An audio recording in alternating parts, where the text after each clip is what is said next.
Hey everybody, it's Bob Lutz, Paul Suellentrop from Dayton, where the Shockers defeated Vanderbilt tonight 70-50 in the first four. On to Providence for this team to face sixth-seeded Arizona. Wichita State really came out of the halftime locker room on fire with Ron Baker and Fred VanVleet, but they needed another surge, it turns out. And I think the significant thing was it was not Fred and Ron that did it. I think when they've lost this season, it's been because other guys haven't stepped up, and it's been too much burden on Fred and Ron. But Connor Frankamp made two, Zach Brown made a three, Marcus McDuffie, and that's exactly what this team needs. Yeah, Wichita State built a quick 10-point lead in the second half. Vanderbilt came back, whittled that to 2. And Connor Frankamp was taken out of this game because of some defensive issues. Really got chewed out.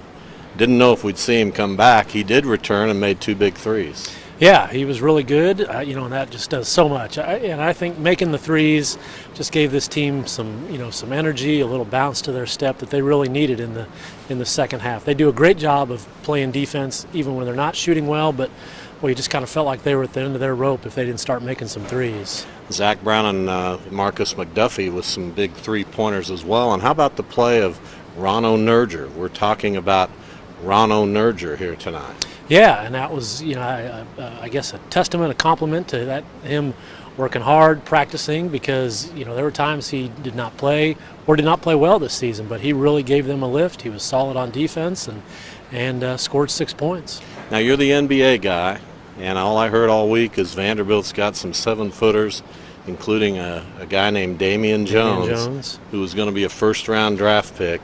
I wouldn't pick him at the Y. No, and Wade Baldwin, who's also a real prospect, a talent. I'd pick him at the Y, but not. Yeah, it did not not play in great. Not in MAYB.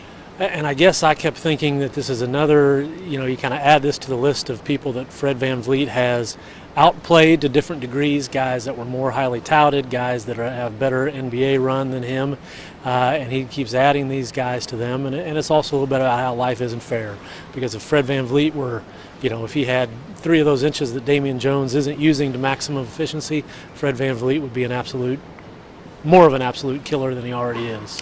We're headed for Providence here in about 20 minutes, I believe. We'll be there. 3 states in 3 days. 3 states in 3 days. We'll see you from Rhode Island as we weigh in on the Shockers, their upcoming game against Arizona.